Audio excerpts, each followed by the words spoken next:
So next topic వచ్చేసి RPCM, remote procedure call. So what is remote procedure call? The remote procedure call is a protocol that one program can use to request a service from a program located in another computer on a network without having to understand the network details. So RPC ఏంటంటే remote procedure call. So దీనివల్ల use ఏంటంటే one లొకేషన్లో ఉన్న computer another లొకేషన్లో ఉన్న computer నుంచి information అనేది తీసుకుంటుంది, షేర్ చేస్తూ ఉంటుంది నెట్వర్క్లో. ఓకేనా? సో ఇక్కడ RPC ఇది protocol. It is a protocol that one program can use to request a service from a program located in another computer on a network. So one కంప్యూటర్లో ప్రోగ్రామ్ అనేది రిక్వెస్ట్ చేసినప్పుడు వేరే లొకేషన్లో ఉన్న సిస్టమ్ నుంచి ఆ సిస్టమ్స్ అనేది నెట్వర్క్లో కనెక్ట్ అయి ఉండాలి. అండ్ ఆ నెట్వర్క్ ఎటువంటి నెట్వర్క్ మనకు తెలియాల్సిన అవసరం లేదు. అర్థమైందా? RPC అనేది ఒక ప్రోటోకాల్. సర్వీస్ని మనం రిక్వెస్ట్ చేసామనుకోండి, ఏదైనా సర్వీస్ మనం రిక్వెస్ట్ చేస్తే ఇక్కడ సిస్టమ్ ఉంటుంది, అనదర్ సిస్టమ్ అనేది వేరే లొకేషన్లో ఉంటుంది, ఎక్కడో ఉంటుంది. సో ఈ సిస్టమ్ నుంచి ఆ సిస్టమ్ మనం రిక్వెస్ట్ సెండ్ చేసామనుకోండి, అక్కడ నుంచి మనకి రిప్లై అవ్వాలి కదా. సో ఆ సిస్టమ్ అనదర్ లొకేషన్. సో దాన్ని ఎలా చేస్తామంటే రిమోట్ ప్రొసీజర్ కాల్ ద్వారా చేస్తాం. ఆ సిస్టమ్తో ఎలా కనెక్ట్ అయి ఉండాలి? నెట్వర్క్లో కనెక్ట్ అయి ఉండాలి. కానీ అది ఏ నెట్వర్క్ వాడుతుందో మనకు తెలియాల్సిన అవసరం లేదు. వాళ్ళు ఏ నెట్వర్క్ వాడుతున్నారు, దాని బ్యాండ్ విడ్త్ ఎంత, ఇవన్నీ మనకు తెలియాల్సిన అవసరం లేదు. కాకపోతే అక్కడ నుంచి మనం డేటాని యాక్సెస్ చేసుకుంటాం. సో అదే RPC. RPC is a protocol that one program can use to request a service from a program located in another computer on a network without having to understand the network details. One లొకేషన్లో ఉన్న computer another లొకేషన్లో ఉన్న computer నెట్వర్క్లో connect అయి ఉంటాయి. ఆ another లొకేషన్లో ఉన్న కంప్యూటర్ నుంచి డేటాను మనం రిసీవ్ చేసుకోవాలన్నా సెండ్ చేయాలన్నా కానీ నెట్వర్క్ ద్వారా తీసుకుంటాం. ఆ నెట్వర్క్ అనేది ఏ నెట్వర్క్ వాడుతున్నారు, ఎంత బ్యాండ్విడ్త్ వాడుతున్నారు అనేది తెలియాల్సిన అవసరం లేదు. ఓన్లీ రిమోట్ ద్వారా కాల్ చేసుకుంటాం. దాన్నే రిమోట్ ప్రొసీజర్ కాల్ అంటారు. ఈ రిమోట్ ప్రొసీజర్ కాల్ ఇది also called as a function call or sub routine call. దీనికి అనదర్ నేమ్ వచ్చేసి function call or sub routine call. మీకు ఎగ్జామ్లో RPC అని అడగచ్చు, లేకపోతే ఫంక్షన్ కాల్ అని అడగచ్చు, లేకపోతే సబ్ రూటీన్ కాల్ అని అడగచ్చు. ఈ మూడిట్లో ఏదైనా కానీ ఇది రాస్తే సరిపోద్ది. అర్థమైందా? RPC uses the client server model. RPC అనేది క్లయింట్ సర్వర్ మోడల్ని యూజ్ చేసుకుంటుంది. ఓకేనా? సో మీకు సింపుల్ ఎగ్జాంపుల్ చెప్పాలంటే RPCకి ఎగ్జాంపుల్ వచ్చేసి మెయిల్ అమ్మ. మీ మెయిల్ ఏం చేస్తాం, మనం ఇక్కడ ఉన్న మన యూజర్ కంప్యూటర్లో మనం మెయిల్ ఓపెన్ చేస్తాం. సో ఆ కంప్యూటర్ అనేది ఇక్కడ ఉంటుంది. ఆ మెయిల్ అనేది ఎక్కడో వేరే కంట్రీలో ఎక్కడో గూగుల్ సర్వర్ ఉంటుంది. ఆ గూగుల్ సర్వర్లో నీ Gmail అని ఉంటుంది, సర్వర్ ఉంటుంది, డేటాబేస్ ఉంటుంది. సో నీకు ఇక్కడ నీ కంప్యూటర్లో నీ మెయిల్ ఓపెన్ చేసి నీ యూజర్ నేమ్ పాస్వర్డ్ ఎంటర్ కొట్టావనుకో, ఇచ్చి నీ యూజర్ నేమ్ పాస్వర్డ్ అనేది ఎంటర్ చేసి సబ్మిట్ బటన్ కొడితే నీ యూజర్ నేమ్ పాస్వర్డ్ అనేది వేరే దేశంలో ఉన్న గూగుల్ సర్వర్ కాడికి వెళ్ళి ఆ సర్వర్లో ఉన్న డేటాబేస్లో నీ యూజర్ నేమ్ పాస్వర్డ్ కరెక్ట్ కదా చెక్ చేసుకొని కరెక్ట్ అయితే నీకు Gmail పేజ్ ఓపెన్ చేస్తుంది. అంతే కదా? సో ఇక్కడ నీ కంప్యూటర్ అనేది ఒక లొకేషన్లో ఉంది, అక్కడ సర్వర్ అనే కంప్యూటర్ అనేది అనదర్ లొకేషన్లో ఉంది, అంటే వేరే స్టేట్లో ఉంది. సో ఈ రెండింటి మధ్య ఎలా కనెక్ట్ అయి ఉంటాయి? నెట్వర్క్ ద్వారా కనెక్ట్ అయి ఉంటాయి. కానీ నీకు నీ సిస్టమ్ ఏ నెట్వర్క్లో కనెక్ట్ అయ్యింది, దాని బ్యాండ్ విడ్త్ ఎంత ఉందో నీకు తెలుస్తుంది. కానీ అక్కడ గూగుల్ సర్వర్ అనేది సర్వర్ సిస్టమ్ అనేది అది ఏ నెట్వర్క్లో ఉంది, ఎంత బ్యాండ్ విడ్త్ అది నీకు తెలియదు కదా. అది నీకు తెలియాల్సిన అవసరం కూడా లేదు.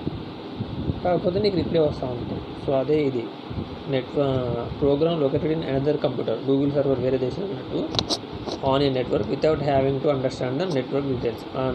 ఆ గూగుల్ సర్వర్ నుండి ఏ నెట్వర్క్ వాడుతున్నారు, వాళ్ళ నెట్వర్క్ బ్యాండ్ విడ్త్ అంతా ఈ డీటెయిల్స్ అని మనకు తెలియాల్సిన అవసరం లేదు. నువ్వు గూగుల్ పేజ్ ఓపెన్ చేసి యూజర్ నేమ్ పాస్వర్డ్ ఇస్తే నీ పేజ్ నీకు రిప్లై వస్తూనే ఉంటుంది. సో అదే RPC అనేది. అది బెస్ట్ ఎగ్జాంపుల్ వచ్చేసి నీ Gmail ఓపెన్ చేసి యూజర్ నేమ్ పాస్వర్డ్ ఇచ్చి ఎంటర్ కొడితే ఆ యూజర్ నేమ్ పాస్వర్డ్ అనేది గూగుల్ సర్వర్కి వెళ్ళి సర్వర్లో ఉన్న డేటాబేస్కి వెళ్ళి నీ యూజర్ నేమ్ పాస్వర్డ్ కరెక్ట్గా కాదా చెక్ చేసుకొని కరెక్ట్ అయితే నీ మెయిల్ పేజెస్ని ఓపెన్ చేస్తుంది.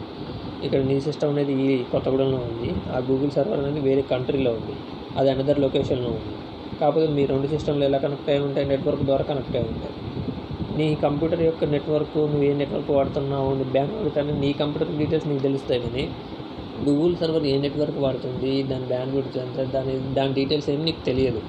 సో తెలియాల్సిన అవసరం కూడా లేదు. కాకపోతే నువ్వు ఏదైతే రిక్వెస్ట్ చేస్తావో దాని రెస్పాన్స్ అనేది వస్తూ ఉంటుంది. అది ఎలా వస్తుందంటే ఆర్పీసీ ద్వారా వస్తూ ఉంటుంది. దాన్ని ఏమంటారంటే రిమోట్ ప్రొసీజర్ కాల్ అంటారు. దీనికి అనదర్ నేమ్ వచ్చేసి function call or sub routine call. So RPC ఇది క్లయింట్ సర్వర్ మెథడ్. ఇది క్లయింట్ సర్వర్ మెథడ్ని యూజ్ చేస్తుంది. ఓకేనా. సో ఈ డయాగ్రామ్ చూడండి. Here this is the client and this is the server. So client ఏం చేస్తాడు, కాల్ రిమోట్ ప్రొసీజర్ ద్వారా request సర్వర్కి send చేస్తాడు. కాల్ రిమోట్ ప్రొసీజర్ ద్వారా సర్వర్కి రిక్వెస్ట్ సెండ్ చేస్తాడు. సర్వర్ ఏం చేస్తుంది, కాల్ లోకల్ ప్రొసీజర్ని యూజ్ చేసుకొని రిజల్ట్ని రిటర్న్ ఇస్తుంది. ఈ బాగానే ఉంటారంటే కాల్ లోకల్ ప్రొసీజర్. ఈ కాల్ లోకల్ ప్రొసీజర్ ద్వారా ఏం చేస్తుందంటే సర్వర్ అనేది రిజల్ట్ని రిటర్న్ ఇస్తుంది. ఆ రిప్లై అనేది ఎక్కడికి వెళ్తుంది, రిటర్న్ ఫ్రమ్ కాల్ ద్వారా క్లయింట్కి వెళ్తుంది. ఓకేనా. క్లయింట్ అనేవాడు కాల్ రిమోట్ ప్రొసీజర్ ద్వారా సర్వర్కి రిక్వెస్ట్ సెండ్ చేస్తాడు. సర్వర్ ఏం చేస్తుందంటే కాల్ లోకల్ ప్రొసీజర్ ద్వారా ఆ వచ్చిన రిక్వెస్ట్కి రిప్లై ఇస్తుంది. ఆ రిప్లై అనేది రిటర్న్ ఫ్రమ్ కాల్ ద్వారా క్లయింట్కి వెళ్తుంది. ఓకేనా. సో ఈ క్లయింట్ నుంచి రిక్వెస్ట్ వచ్చి సర్వర్ నుంచి రిప్లై వచ్చి ఈ బిట్వీన్ టైంని ఏమంటారు అంటే వెయిట్ ఫర్ రిక్వెస్ట్ అని అంటారు. Wait for request. Client server request send చేసి మళ్ళీ సర్వర్ నుంచి రిప్లై క్లయింట్కి వచ్చే ఆ బిట్వీన్ టైంని ఏమంటారు అంటే వెయిట్ ఫర్ రిక్వెస్ట్ అంటారు. సో ఈ డయాగ్రామ్ని ఏమంటారు అంటే టైమింగ్ డయాగ్రామ్ ఫర్ ఆర్పీసీ అని అంటారు. ఓకేనా. Timing diagram for RPC. Client నుంచి కాల్ రిమోట్ ప్రొసీజర్ ద్వారా రిక్వెస్ట్ సర్వర్కి వస్తుంది. సర్వర్ ఏం చేస్తుందంటే కాల్ లోకల్ ప్రొసీజర్ ద్వారా ఆ రిక్వెస్ట్కి రిప్లై ఇస్తుంది. రిటర్న్ ఫ్రమ్ కాల్ ద్వారా క్లయింట్కి రిప్లై ఇస్తుంది. సో ఇక్కడ నుంచి ఇక్కడికి వెయిట్ చేసి టైమింగ్ ఏమంటారంటే వెయిట్ ఫర్ రిజల్ట్ అంటారు. సో ఈ డయాగ్రామ్ ఏంటంటే టైమింగ్ డయాగ్రామ్ ఫర్ ఆర్పీసీ. ఓకేనా. Next RPC includes 5 elements. RPC అనేది 5 ఎలిమెంట్స్ని కలిగి ఉంటుంది. అవేంటంటే the client stub, the RPC run time, the server stub, the server. ఈ 5 అనేవి elements, RPC elements. The client stub, the RPC run time, the server stub, the server. ఓకేనా. The client stub అనేవి client side ఉంటాయి. Client stub అనేవి client side ఉంటాయి. Server అనేవి server side ఉంటాయి. ఓకేనా. క్లయింట్ స్టబ్ అనేవి క్లయింట్ సైడ్ ఉంటాయి. సర్వర్ స్టబ్ అనేది సర్వర్ సైడ్ ఉంటుంది. సో ఇవేంటో 1 by 1 చూద్దాం. సో ఫస్ట్ వన్ వచ్చేసి client. The client.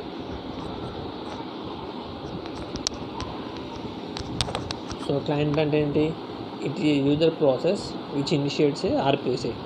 It is a user process which initiates a RPC. Okay. The client makes a perfectly normal call that invokes a corresponding procedure in the client stub. The client makes a perfectly normal call that invokes a corresponding procedure in the client stub. So ఇక్కడ the క్లయింట్లో ఏమవుతుందంటే it is user process which initiate the RPC. The client స్టబ్లో ఏమవుతుందంటే first of all ఆర్పీసీని మనం చేస్తామంటే initiate చేస్తాం, అంటే start చేస్తాం. రిమోట్ ప్రొసీజర్ కాల్ మనం ఈ క్లయింట్లో ఏం చేస్తామంటే స్టార్ట్ చేస్తాం. స్టార్ట్ చేసి ఏం చేస్తామంటే క్లయింట్ నుంచి సర్వర్కి రిక్వెస్ట్ సెండ్ చేస్తాం. ఈ క్లయింట్లో ఏమవుతుందంటే ఆర్పీసీని ఫస్ట్ మనం ఏం చేస్తాం, ఇనిషియేట్ చేస్తాం, స్టార్ట్ చేస్తాం. స్టార్ట్ చేసిన తర్వాత ఏం చేస్తామంటే క్లయింట్ నుంచి సర్వర్కి రిక్వెస్ట్ సెండ్ చేస్తాం. ఈ ప్రాసెస్ దేంట్లో జరుగుతుంది, క్లయింట్లో జరుగుతుంది. నెక్స్ట్ వచ్చేసి the client stub. The client stub అంటే ఏంటంటే on receipt of a request it packs a requirement into a message and asks to the RPC run time to send. On receipt of a result it unpacks the result and passes it to the client. Client స్టబ్లో ఏమవుతుందంటే on receipt of a request packs a requirement into a message and ask to RPC runtime to send. On receipt of a result, it unpacks the result and packs it into the client. So client stubble ఏమవుతుందంటే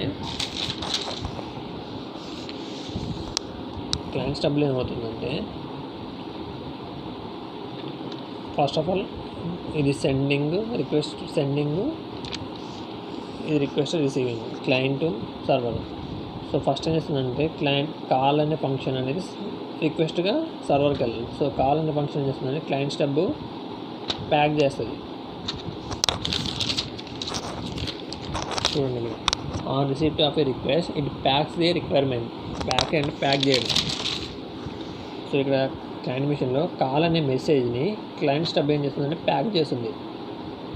call అనే మెసేజ్ని client stub ఏం చేస్తుందంటే pack చేస్తుంది. Pack చేసిన తర్వాత ఏం చేస్తుందంటే on receipt of a result it unpacks the result on and pass to the client. ఇది నెక్స్ట్ స్టెప్ జరుగుతుంది. Packs and requirement into a message and ask to the RPC run time to send. So ఏం చేస్తుందంటే pack చేసిన తర్వాత RPC run టైంని అడుగుతుంది ఈ pack చేసిన మెసేజ్ని సెండ్ చేస్తా అని. ఓకేనా. కాల్ అనే మెసేజ్ని క్లయింట్ స్టబ్ ఏం చేస్తుంది ప్యాక్ చేస్తుంది. ప్యాక్ చేసిన తర్వాత ఏం చేస్తుంది అంటే ఆర్పిసి రన్ టైంని అడుగుతుంది ఈ ప్యాక్ చేసిన మెసేజ్ని సెండ్ చేస్తాను. సెండ్ చేయన్నది అనుకోండి సెండ్ చేస్తుంది. ఎక్కడికి? Call packet. ఈ కాల్ ప్యాకెట్ ద్వారా ఎక్కడ చేస్తుంది? సర్వర్ సైడ్ సెండ్ చేస్తుంది. సర్వర్ సైడ్ ఏం చేస్తుంది? ఇది రిసీవ్ చేసుకుంటుంది. అర్థమైందా? క్లయింట్ స్టబ్ ఒక వర్క్ ఏంటంటే ఇంతకుముందు చెప్పిన క్లయింట్ ఏం చేస్తుంది? క్లయింట్ ఏంటి? కాల్ అనే మెసేజ్ని స్టార్ట్ చేయడం. ఓకేనా. క్లయింట్ స్టబ్ వర్క్ ఏంటి? కాల్ అనే మెసేజ్ స్టార్ట్ చేసిన తర్వాత ఆ కాల్ అనే మెసేజ్ని క్లయింట్ స్టబ్ ఏం చేస్తుంది? ప్యాక్ చేస్తుంది. ఓకేనా. ఇది క్లయింట్ స్టబ్, ఇది సర్వర్ స్టబ్. ఇది ఆర్పిసి రన్ టైం, రిటర్న్ కాలు return, receive send. Client stub యొక్క వర్క్ ఏంటంటే కాల్ అనే మెసేజ్ని ప్యాక్ చేస్తుంది. ఆర్పిసి రన్ టైంలో అడిగి సెండ్ చేస్తుంది. మళ్ళీ ఇది రిక్వెస్ట్ వెళ్తుంది సర్వర్కి. సర్వర్ నుంచి రిప్లై వచ్చిన తర్వాత సర్వర్ నుంచి వచ్చిన రిప్లైని రిసీవ్ చేసుకున్న తర్వాత ఆర్పిసి రన్ టైం ఏం చేస్తుందంటే దాన్ని ఇక్కడికి సెండ్ చేస్తుంది. సో ఇక్కడ ఏమవుతుందంటే అన్ప్యాక్ అవుతుంది. సో చూడండి on receipt of a result it unpacks the result and passes in to the client. So వచ్చిన దాన్ని ఏం చేస్తుందంటే అన్ప్యాక్ చేస్తుంది. వచ్చిన ప్యాక్ మెసేజ్ ఏం చేస్తుంది? అన్ప్యాక్ చేసి ఏం చేస్తుంది? క్లయింట్కి రిటర్న్ చేస్తుంది. క్లయింట్ స్టబ్ అనేది. ఓకేనా. ఫస్ట్ మెసేజ్ని ప్యాక్ చేస్తుంది. మళ్ళీ సర్వర్ నుంచి వచ్చిన మెసేజ్ అన్ప్యాక్ చేసి క్లయింట్కి రిటర్న్ ఇస్తుంది. సో క్లయింట్ స్టబ్ యొక్క వర్క్ అది ప్యాక్ చేయడం, అన్ప్యాక్ చేయడం. అదే ఇది. On receipt of a request ఇది packs requirements into a message and ask to the RPC run time to send. On a receipt of a result, it unpacks the result and passes it to the client. Client నుంచి client stub RPC, client నుంచి message అనేది client స్టబ్కి వెళ్తుంది. Client stub message pack చేస్తుంది. Next RPC run time permission తీసుకొని సర్వర్కి send చేస్తుంది. మళ్ళీ server నుంచి వచ్చిన మెసేజ్ రిప్లై ఏం చేస్తుంది? క్లయింట్ స్టబ్ అన్ప్యాక్ నుంచి వస్తుంది కదా, ప్యాక్ నుంచి వస్తుంది కదా, దాన్ని అన్ప్యాక్ చేసి మళ్ళీ క్లయింట్కి సెండ్ చేస్తుంది. అది క్లయింట్ స్టబ్ యొక్క work. Next RPC run time యొక్క వర్క్ ఏంటంటే it handles transmission of messages between client and server. క్లయింట్కి సర్వర్కి మధ్య జరిగే ప్రాసెస్ ఉంటుంది కదా, దాన్ని మొత్తాన్ని ఏం చేస్తుందంటే హ్యాండిల్ చేస్తుంది. ఆర్పిసి రన్ టైమ్ అనేది handles the transmission of a message between client and సర్వర్కి మధ్య జరిగే ఇన్ఫర్మేషన్ ప్రాసెస్ మొత్తాన్ని ఏం చేస్తుందంటే ఆర్పిసి రన్ టైమ్ అనేది హ్యాండిల్ చేస్తుంది. ఈ క్లయింట్ సర్వర్ ఈ రెండింటికి మధ్య ప్రాసెస్ అన్నిటిని, ఈ సెండింగ్ రిసీవింగ్ ఈ మధ్య జరిగే ప్రాసెస్ అన్నిటిని ఆర్పిసి రన్ టైం ఏం చేస్తుందంటే హ్యాండిల్ చేస్తుంది. ఇక్కడ క్లయింట్ స్టబ్ అనేది ప్యాక్ చేసిన తర్వాత ఆ మెసేజ్ ఎలా వెళ్ళాలి, ఎలా రిసీవ్ చేసుకోవాలి, ఆ ప్రాసెస్ మొత్తం ఏం చేస్తుందంటే ఆర్పిసి రన్ టైం అనేది హ్యాండిల్ చేస్తుంది క్లయింట్కి సర్వర్కి మధ్య. Next server stub it unpacks a call request and make a perfectly normal call to invoke the appropriate procedure in the server. Server stub ఏం చేస్తుందంటే it unpacks a call request and make a perfectly normal call to invoke to appropriate procedure in the server. ఈ server stub ఏం చేస్తుందంటే ఈ call function నుంచి వచ్చిన మెసేజ్ని package వస్తుంది కదా, ఆ ప్యాకేజ్ వచ్చిన మెసేజ్ ఏం చేస్తుంది? అన్ప్యాక్ చేస్తుంది. ఓకేనా. It unpacks a call request. ఈ క్లయింట్ కాల్ సైడ్ నుంచి ప్యాక్ అయిన మెసేజ్ వచ్చింది, దాన్ని రిసీవ్ చేసుకుని చేస్తుంది సర్వర్ స్టబ్ అన్ప్యాక్ చేసి దాన్ని కాల్ అనే ఫంక్షన్కి ఇస్తుంది. ఇక్కడ ఏమవుతుందంటే సమ్ ప్రొసీజర్ జరిగి సమ్ ప్రాసెస్ జరిగి మళ్ళీ రిటర్న్ అదే వచ్చిన దాన్ని రిటర్న్ పంపిస్తుంది. ఇక్కడ నుంచి వచ్చిన రిక్వెస్ట్ అనేది ఇక్కడికి వెళ్తుంది, ఇక్కడికి వెళ్ళి ఇక్కడ సమ్ ప్రాసెస్ జరిగి మళ్ళీ ఆ రిక్వెస్ట్కి రిప్లై అనేది ఇలా వస్తుంది. ఇక్కడ క్లయింట్ స్టబ్ ఏం చేస్తుందంటే మెసేజ్ని ప్యాక్ చేస్తుంది. ఇక్కడ సర్వర్ స్టబ్ ఏం చేస్తుందంటే ఇక్కడ వచ్చిన ప్యాక్ చేసిన మెసేజ్ని సర్వర్ స్టబ్ ఏం చేస్తుందంటే అన్ప్యాక్ చేస్తుంది. అన్ప్యాక్ చేసి దీనికి కాల్ అనే ఫంక్షన్కి ఇస్తుంది. ఈ కాల్ అనే ఫంక్షన్లో సమ్ ప్రాసెస్ జరిగి వచ్చిన రిజల్ట్ రిటర్న్ ద్వారా మళ్ళీ ఎక్కడికి వెళ్తుంది, మళ్ళీ సర్వర్ స్టబ్ ఏం చేస్తుంది రిటర్న్ వచ్చిన రిజల్ట్ని మళ్ళీ ప్యాక్ చేస్తుంది. మళ్ళీ ప్యాక్ చేసిన తర్వాత ఇలా వెళ్తుంది. అది సర్వర్ స్టబ్ యొక్క work. The server next server it executes an appropriate procedure and returns the result from a server stub. It executes an appropriate procedure and returns the result from a server stub. అదే ఇక్కడ చెప్పాను. ఇక్కడ server యొక్క work ఏంటి, ఇక్కడ కాల్కి వచ్చిన రిక్వెస్ట్కి some procedure జరిగి process జరిగి రిప్లై అనేది రిటర్న్లో వస్తుంది. ఈ ప్రాసెస్ మొత్తం ఎక్కడ జరుగుతుందంటే సర్వర్లో జరుగుతుంది. అది సర్వర్. అర్థమైందా? నేను సింపుల్గా చెప్పాలంటే ఇది క్లయింట్ మిషన్, ఇది server machine. Return call unpack pack receive send, call return unpack pack receive send. So client stub, RPC run time, call packet, result packet, receive send, RPC run time. So మీకు ఏం చెప్పాను, totally 5 elements ఉంటాయని చెప్పాను. First element ఏంటి, client, this is the client. Second element ఏంటి, client stub, this is the client stub. Third element ఏంటి, run time, RPC run time, this is the RPC run time, this is the RPC run time. Fourth వచ్చేసి server stub, this is the server stub element. Fifth వచ్చేసి server, this is the server. ఈ data lines పెట్టింది ఇదంతా server. ఓకేనా? So first element ఏంటి, client. Client ఏం చేస్తుంది, ఆర్పిసిని initiate చేస్తుంది. అంటే ఆర్పిసి యొక్క మెకానిజం స్టార్ట్ చేస్తుంది. అది ఎలా చేస్తుంది, కాల్ అనే ఫంక్షన్ ద్వారా చేస్తుంది, కాల్ అనే మెసేజ్ ద్వారా చేస్తుంది. సో ఇక్కడ క్లయింట్ యొక్క ఎలిమెంట్ యొక్క వర్క్ అయిపోయింది. నెక్స్ట్ ఎలిమెంట్ ఏంటి, క్లయింట్ స్టబ్. క్లయింట్ స్టబ్ ఏం చేస్తుంది, ఈ కాల్ అనే మెసేజ్ ఏం చేస్తుంది అంటే ప్యాక్ చేస్తుంది. ప్యాక్ చేసిన తర్వాత ఏం చేస్తుంది, ఆర్పిసి రన్ టైమ్ యొక్క పర్మిషన్ తీసుకొని సెండ్ చేస్తుంది. ఈ సెండ్ చేసిన మెసేజ్ ఎలా వెళ్తుంది, కాల్ ప్యాకెట్ రిక్వెస్ట్ ద్వారా సర్వర్ సైడ్ వెళ్తుంది. సర్వర్ సైడ్ ఏం చేస్తుంది, సర్వర్ రిసీవ్ చేసుకుంటుంది ఆర్పిసి రన్ టైమ్ ద్వారా. రిసీవ్ చేసుకున్న తర్వాత ఆర్పిసి రన్ టైం చేస్తుంది, రిసీవ్ చేసుకున్న మెసేజ్ని ఎక్కడ చేస్తుంది, సర్వర్ స్టబ్కి సెండ్ చేస్తుంది. సర్వర్ స్టబ్ ఏం చేస్తుంది, ఏదైతే మెసేజ్ ప్యాక్ అయ్యి వస్తుందో దాన్ని అన్ప్యాక్ చేస్తుంది. అన్ప్యాక్ చేసి ఆ యాక్చువల్ మెసేజ్ని ఎక్కడికి పంపిస్తుంది, కాల్కి పంపిస్తుంది. కాల్ ఏం చేస్తుంది, ఇక్కడ కాల్ ఏం జరుగుతుంది, సర్వర్ యొక్క వర్క్ జరుగుతుంది. సర్వర్ ఏం చేస్తుందంటే ఈ కాల్ నుంచి వచ్చిన రిక్వెస్ట్కి సమ్ వర్క్ చేసి సమ్ ప్రొసీజర్ చేసి ఒక అవుట్పుట్ని రిప్లైకి ఇస్తుంది. ఆ రిప్లై అనేది ఎక్కడికి వెళ్తుంది, రిటర్న్కి వెళ్తుంది. ఆ రిటర్న్ నుంచి మళ్ళీ క్లయింట్కి వస్తుంది. సో రిటర్న్లోకి రిప్లై వచ్చిన తర్వాత సర్వర్ స్టబ్ ఏం చేస్తుందంటే మళ్ళీ ఆ రిప్లైని ప్యాక్ చేస్తుంది. ప్యాక్ చేసిన తర్వాత మళ్ళీ ఆర్పిసి రన్ టైం పర్మిషన్ తీసుకుని మళ్ళీ ఎక్కడికి చేస్తుంది, సెండ్ ద్వారా క్లయింట్కి పంపిస్తుంది. క్లయింట్ ఏం చేసుకుంటారో రిసీవ్ చేసుకుంటుంది ఆర్పిసి రన్ టైం ద్వారా. రిసీవ్ చేసుకున్న తర్వాత ఏం చేస్తుంది, ఆర్పిసి రన్ టైం చేస్తుంది, ఆ రిసీవ్ చేసుకున్న మెసేజ్ని క్లయింట్ స్టబ్కి పంపిస్తుంది. క్లయింట్ స్టబ్ ఏం చేస్తుంది, దాన్ని అన్ప్యాక్ చేస్తుంది. అన్ప్యాక్ చేసిన తర్వాత వచ్చిన మళ్ళీ రిటర్న్ ద్వారా క్లయింట్కి ఇస్తుంది. This is the RPC mechanism.